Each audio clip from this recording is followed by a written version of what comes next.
Hi. என்னோட savings method என்னென்ன, நான் வந்து கொஞ்சம் கொஞ்சமாக சேவ் பண்ணுறேன் அப்படிங்கிறத வந்து இந்த வீடியோவில் சொல்லியிருக்கேன். ஃபஸ்ட்டு வந்து என்னோட சேவிங்ஸ் என்ன அப்படின்னா, உண்டியல் சேவிங்ஸ் தான். உண்டியல் தான் வந்து நம்ம சின்னதுலேருந்தே நிறைய சேவ் பண்ணி பழகியிருப்போம் இல்லையா? ஸோ அதில் வந்து நான் நிறைய என்கிட்ட வந்து ஒரு 5, 6 உண்டியல் இருக்குது. நான் எதுக்குன்னா, எனக்கு வந்து எங்கள் வீட்டுக்காரரோட சேலரி எங்களுக்கு வந்து வீக்லி சேலரி தான். ஸோ அவருக்கு வந்து சேலரி வந்தோடனே வாரம் கையில் கொண்டு வந்து அவர் சேலரி கொடுக்கும்போதே நான் அதிலேருந்து ஒரு ரூ. 100 200 ஏதோ ஒன்று நான் வந்து அந்த உண்டியலில் எடுத்து போட்டுருவேன். அதுக்குன்னு ஒரு உண்டியல் தனியாக வச்சுருக்கேன். அந்த அமௌண்ட்டை வந்து நான் எப்பயுமே எடுக்க மாட்டேன். அது இல்லாமல் சில்லறை காசுகள் கிடைக்குது இல்லையா? சில்லறை காசுகளை வந்து நான் செலவு பண்ண மாட்டேன். அதில் வந்து ரூ. 10 ரூ. 20 அதெல்லாம் இருக்கும் இல்லையா? அதெல்லாம் தனியாக ஒரு உண்டியல்லையும், ரூ. 5 ரூ. 2 ரூ. 1 இருக்கிறதெல்லாம் ஒரு உண்டியல்லையும் போட்டு வச்சுருக்கேன். இதில் எதுக்காகனா, இந்த ரூ. 1 வந்து நிறைய டிமாண்ட் இருக்குது. நம்ம வந்து நார்மலாக ரூ. 100 காயினை வந்து நம்ம கொடுத்தோம் அப்படின்னா ரூ. 110 நமக்கு கிடைக்கும். ஸோ அந்த மாதிரி நம்ம தனித்தனியாக சேவ் பண்ணி வைக்கும்போது, அதை அந்த மாதிரி கடைகளுக்கு வந்து தேவைப்படுறவங்களுக்கு கொடுத்து நம்ம வந்து யூஸ் பண்ணிக்கலாம். இன்னொன்று வந்து இந்த மாறன் உண்டியல் அப்படிங்கிறது வந்து என்னோடய பையனோட பேர் மாறன். அவனுக்கு வந்து இப்போது அவங்க பாட்டி வீட்லேயோ, இப்போ எங்கள் அம்மா வரும்போதோ, இல்லை யாரோ ரிலேட்டிவ்ஸ் கொடுக்குற அமௌண்ட்டு, இப்போ நம்மளும் வந்து அப்பப்போ அவனுக்கு வந்து அமௌண்ட் கொடுப்போம் இல்லையா?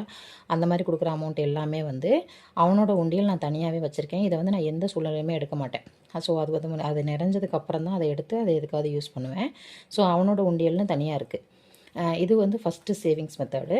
ரெண்டாவது வந்து 10% ஃப்ரம் எக்ஸ்பென்சஸ். நம்மளோட சேலரியில் வந்து நம்ம ஒரு பட்ஜெட் போட்டு நம்ம இதுக்கு இவ்வளோன்னு நம்ம எடுத்து வச்சுருப்போம் இல்லையா?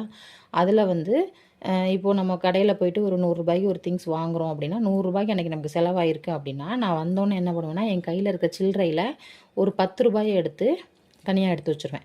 ஸோ அந்த மாதிரி நம்ம என்ன செலவு பண்ணுறோமோ, ஒரு நான்வெஜ் வாங்குகிறோம், ஒரு ரூ. 200 வாங்குகிறோம்னா அதில் ஒரு ரூ. 20, ஒரு பெட்ரோல் ஒரு ரூ. 100 போடுறோம்னா அதில் ஒரு ரூ. 10, அப்படி சில்லறையாக அந்த 10% ஒரு 5%, 10% எவ்வளோ நம்மளால் அந்த டைமில் நம்மக்கிட்ட இருக்கோ அதை வச்சு கொஞ்சம் எடுத்து வச்சுருவேன். அது வந்து இன்னொரு டைப்பு. நியூ நோட் சிலர் வந்து சேவ் பண்ணுவாங்க. புதுசாக மடிப்பு கலையாமல் அப்படியே ஃப்ரெஷ்ஷாக வர நோட் வந்து கொடுக்கறதுக்கு மனசு இல்லாமல் சேவ் பண்ணுவாங்க. நான் அந்த மாதிரி நோட்டும் எடுத்து வச்சுருவேன். இன்னொன்று வந்து ஓல்டு நோட்டு, நம்ம டிமானிட்டேஷனுக்கு முன்னாடி நமக்கு பழைய ரூ. 50 ரூ.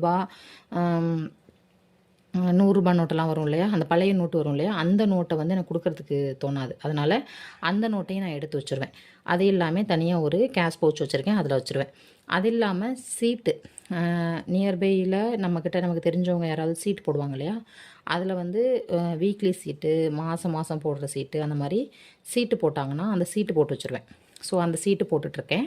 அது இல்லாமல் கோல்டு சீட்டுங்கிறது என்னென்னா, மாதம் வந்து இவ்வளோ அமௌண்ட் நம்மளால் கட்ட முடியும் அப்படின்னு சொல்லி ஒரு நமக்கே தெரியும் இல்லையா? அந்த அமௌண்ட்டை வந்து நகைச்சீட்டாகவே போட்டுருவேன். நகைச்சீட்டு போடுறதுல நிறைய பெனிஃபிட் இருக்குது. ஸோ அதனால் நகை எடுக்கணும் அப்படின்னு நினைக்கிறவங்க எல்லாருமே கண்டிப்பாக நகைச்சீட்டு போட்டுக்கிறது பெட்டர். ஸோ அதை பற்றின டீட்டெயில்ஸ் வேணால் நான் தனியாக போடுறேன். அப்புறம் டிஜிகோல்டு வந்து இப்போ நிறைய எல்லா கடைகளையுமே, சின்ன கடையிலேருந்து பெரிய கடை வரைக்கும் எல்லா கடையிலையுமே டிஜிகோல்டு அப்படிங்கிற கான்செப்ட் வந்து இப்போது இது பண்ணிகிட்ருக்காங்க. நான் ஒரு 3 வருஷமாகவே டிஜிகோல்டு போட்டுட்ருக்கேன் தங்கமயிலில். அப்புறம் இப்போ போத்தீஸில் போட ஆரம்பிச்சிருக்கேன். ஸோ அதுலேயும் வந்து அப்பப்போ, ஏன்னா டிஜிகோல்டு வந்து ரொம்ப நகைச்சீட்டுக்கும் டிஜிகோல்டுக்கும் நிறைய டிஃப்ரெண்ட் இருக்குது. டிஜிகோல்டில் வந்து நமக்கு பெனிஃபிட் அதிகமாக கிடையாது. ஆனால் வந்து நம்மளால் ஒரு ரூ. 100 200 கிடைக்கிது, ரூ. 100 கிடைக்கிதுன்னு எவ்வளோ கிடைச்சாலும் அதை வந்து நம்மளால் நம்ம சேர்த்து வச்சுட்ருக்க முடியும். ஆனால் நகைச்சீட்டுங்கிறது வந்து நம்மளால் ஃபிக்ஸ்டாக இவ்வளோ அமௌண்ட் போட முடியும் அப்படின்னா மட்டும்தான் நம்ம வந்து நகைச்சீட்டு போட முடியும். இன்னொன்று வந்து ஃபோன்பேயில் வந்து கோல்டு வாங்கி போடலாம். அதுவுமே அதே போல் தான். ரூ. 100 200 நம்மக்கிட்ட எவ்வளோ இருக்கோ அதில் வந்து கோல்டு வாங்கி வச்சிட்டோம்னா, ஸோ நகையோட விலை ஏற ஏற இதோட மதிப்பும் அதிகமாகிட்டே இருக்கும். இது வந்து என்னென்னா, டிஜிகோல்டுங்கிறது வந்து ஒரு பர்டிகுலர் கம்பெனியில் வந்து போட்டு வைக்கிறது. ஒரு பர்டிகுலர் டேட்ஸ்க்கு அப்புறம் தான் அதை வந்து நம்ம எடுக்க முடியும். ஃபோன்பே அப்படி இல்லை. நமக்கு எப்பப்போ திடீர்னு ஒரு வேளை எமர்ஜென்சியாக நமக்கு அமௌண்ட்டு தேவைப்படுது அப்படின்னா நம்ம உடனே சேல் பண்ணி எடுத்துக்க முடியும். நான் அதனால் இதுலேயும் கொஞ்சம் போட்டு வச்சுருவேன்.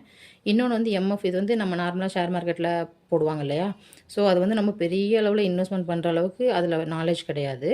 ஆனால் வந்து ஒரு ரூ. 100 200 அப்படி வந்து நமக்கு சின்ன சின்ன ஷேர்ஸாக விற்கும் இல்லையா? அப்போ வந்து நமக்கு ஆன்லைனில் வந்து ஒரு சில வீடியோஸ் ஒரு சிலரோட பார்த்து அவங்க ரெக்கமெண்ட் பண்ணுற ரூ. 500 200 அப்படி நம்மளால் அப்போதைக்கு எவ்வளோ என்னென்ன ஷேர்ஸ் வாங்கி போட முடியுமோ அதெல்லாம் நான் அப்பப்போ வாங்கி வச்சிட்ருக்கேன் கையில் அமௌண்ட் இருக்கிற டைமில். அப்புறம் கேஷ் பவுச்சுங்கிறது என்னென்னா, தனியாக இதுக்குன்னே பவுச் இருக்குது ஆன்லைனில். ஆனால் நான் வச்சுருக்கிறது வந்து நான் இந்த செக்குக்கு உள்ள பவுச் சரியா, அந்த பவுச்சில் வந்து ரூ. 50, ரூ. 100, ரூ. 20 இப்படி தனித்தனியாக அதுக்குன்னு தனித்தனி ஸ்பேஸ் இருக்கும். அந்த ஸ்பேஸில் வந்து அமௌண்ட்டு கிடைக்கும்போது எடுத்து வச்சுருவேன். அப்புறம் வந்து வீட்டில் வந்து இந்த பழைய பிளாஸ்டிக்லாம் இருக்கு இல்லையா, நான் மாதம் மாதம் வந்து பிளாஸ்டிக் திங்ஸு நமக்கு தேவையில்லாமல் ஆயில் வாங்குவோம், பாத்ரூமுக்கு தேவையானதெல்லாம் வாங்குவோம். இந்த மாதிரி நம்ம பிளாஸ்டிக் எது வாங்கினாலுமே அதை தூக்கி போட மாட்டேன். தூக்கி போடாமல் அது எல்லாத்தையும் எடுத்து வச்சுருந்து அதை வந்து நம்ம சேல் பண்ணோம்னா அதுலேருந்து கொஞ்சம் அமௌண்ட் கிடைக்கும். அந்த அமௌண்ட்டையும் நான் அப்படியே எடுத்து வச்சுருவேன், அதை செலவு பண்ண மாட்டேன். அதே மாதிரி நம்மளோட சிக்கு முடி வாங்குறாங்க இல்லையா, சிக்கு முடி வந்து 100 கிராம் கொடுத்தோம்னா ₹200 கிடைக்கும். அந்த மாதிரி சிக்கு முடியிலையும் வந்து எடுத்து வச்சு அதை கொடுத்து அதில் வர்ற ₹100, ₹200 நம்ம எவ்வளோக்கு கொடுக்குறோமோ அந்த அமௌண்ட்டையும் எடுத்து வச்சுருவோம். அதுக்கப்புறம் இந்த பேங்க்கில் நம்ம ஒரு சில குறிப்பிட்ட அமௌண்ட்டு போட்டு வைக்கிறதுக்கு வட்டி கிடைக்கும். அதே போல் இந்த மியூச்சுவல் ஃபண்ட்ஸில் வந்து நம்ம இன்வெஸ்ட் பண்ணி வச்சுருக்கோம் இல்லையா, அந்த அமௌண்ட்டுக்கும் வந்து ஒரு குறிப்பிட்ட டேஸ்க்கு அப்புறம் அதுக்கான ப்ராஃபிட் அமௌண்ட் வந்து நம்ம அக்கௌண்ட்டில் ஆட் பண்ணுவாங்க. அப்புறம் கேஷ்பேக் கிடைக்கும் இல்லையா, நம்ம எந்த ஆப்ஸ் யூஸ் பண்ணால் அதுக்கான கேஷ்பேக்கு இப்போ ஜிபேயே பண்ணோம்னா ஜிபேயில் வந்து கேஷ்பேக் வந்து ₹3, ₹5 இப்படி அப்பப்போ கொடுப்பாங்க இல்லையா, யாரையாவது ரெஃபர் பண்ணோம்னா அதுக்கான கேஷ்பேக்கு இந்த மாதிரி எது கிடைச்சாலும் அது எல்லாத்தையும் நான் அப்பப்போ வந்து உடனே நான் சேவிங்ஸு இதுக்கு வந்து மாற்றி வச்சுருவேன். ஸோ அதை எதையுமே செலவு பண்ணாமல் இவ்வளோ டைப்ஸில் வந்து நான் கொஞ்சம் கொஞ்சமாக சேவ் பண்ணிகிட்ருக்கேன். ஸோ நீங்களும் எப்படிலாம் சேவ் பண்ணுறீங்க அப்படிங்கன்னு எனக்கு கமெண்ட் பண்ணுங்கள்.